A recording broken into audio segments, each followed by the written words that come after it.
Ooh, Dyson Daniels.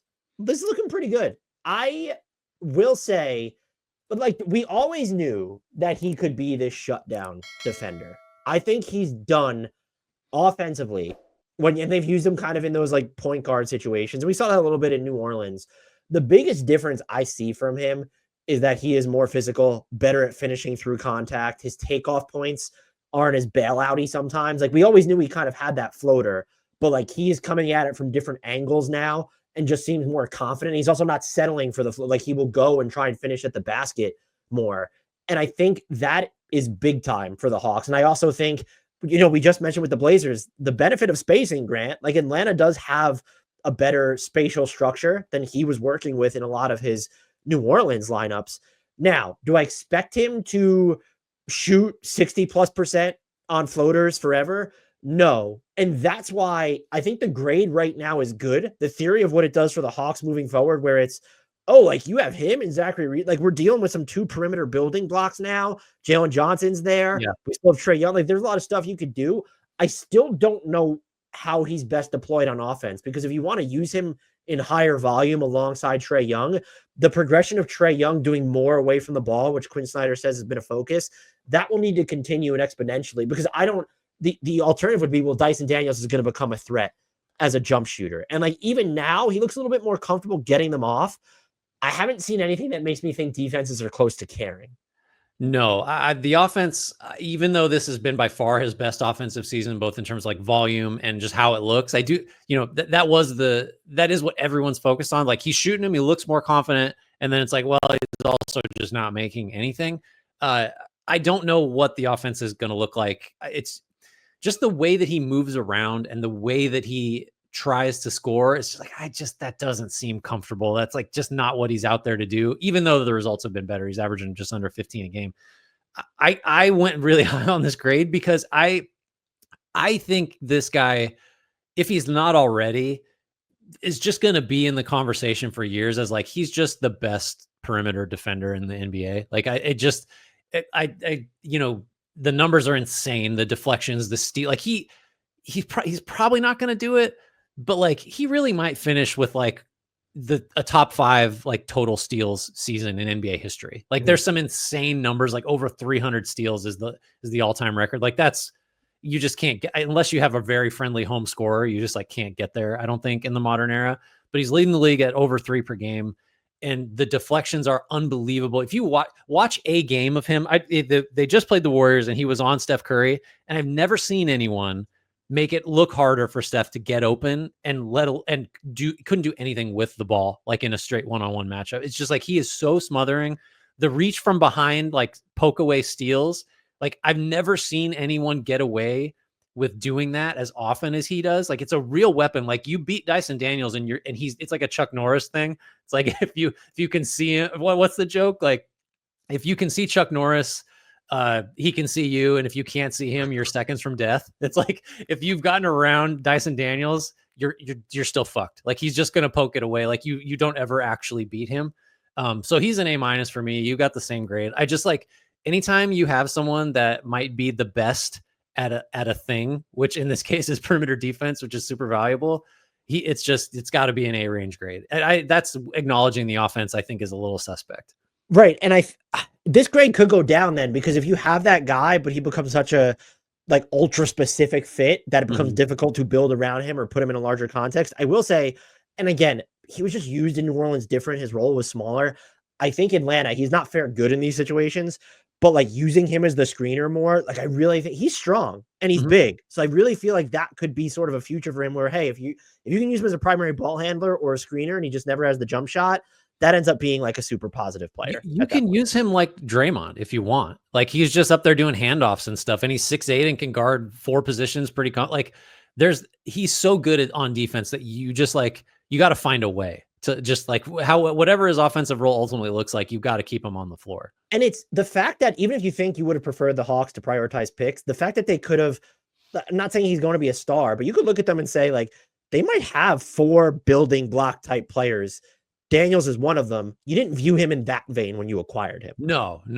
Yeah, he's so good defensively. Who's next? Oh, Caruso. Alex Caruso. What have you thought about his experience, about the Caruso experience in OKC? I would note, Dan, that we've spent a lot of time, the collective we in the NBA discussion sphere, talking about Dyson Daniels deflections and steals and stuff. Alex Caruso is equal per 36 deflections to Dyson Daniels, just not playing as much.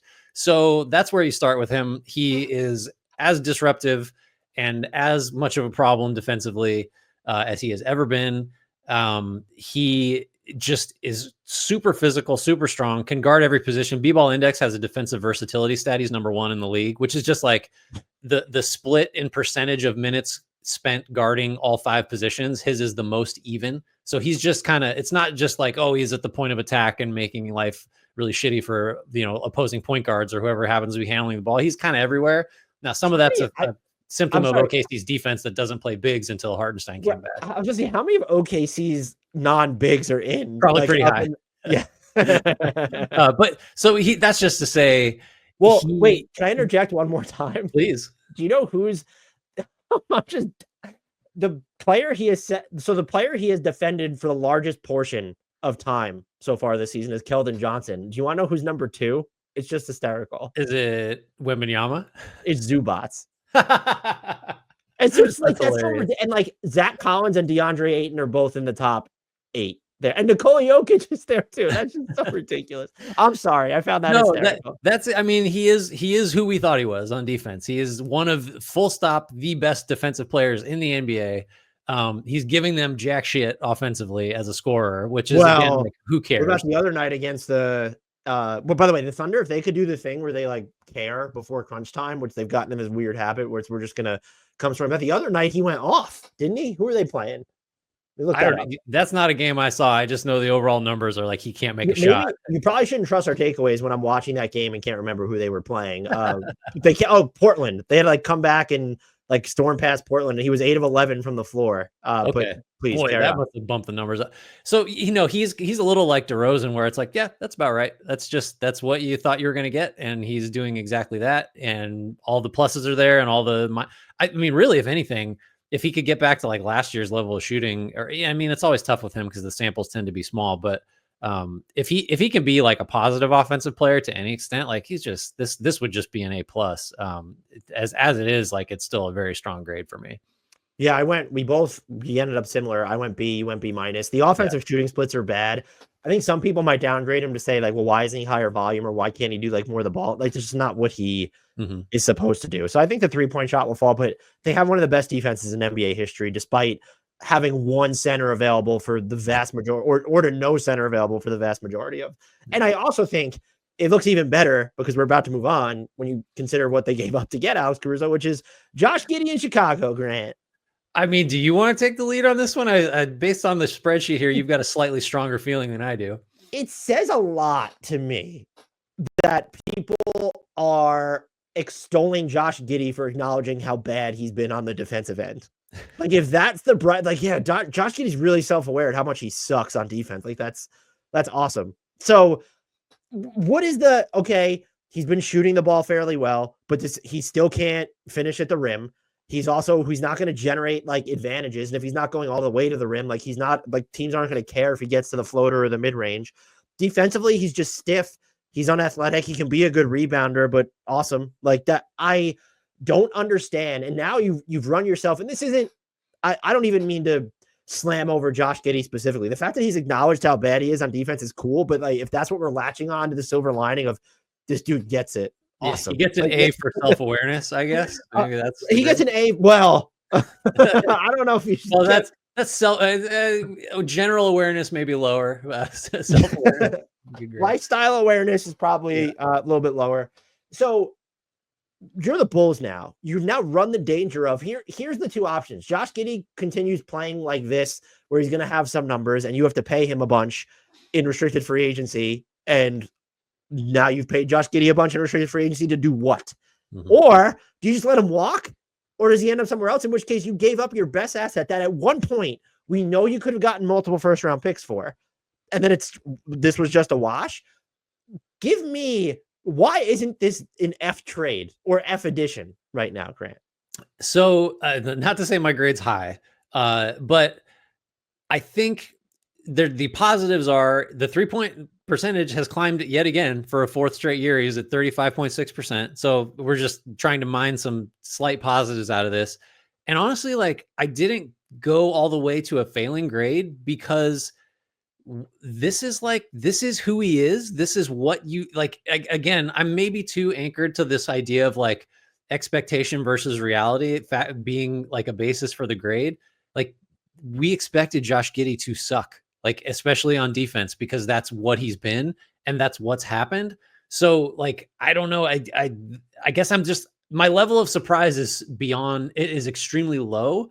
And so maybe that's why I'm not all the way down at a failing grade. We just throw it up if you want. I gave him a D. You have an F, 3 minuses. I think you could add a couple more potentially, based on your explanation, which I can get behind. Like, well, do you want to know where he's? Honestly, he's been a bit worse. Maybe it's because he was so insulated in OKC at points. That has to be why. Yeah.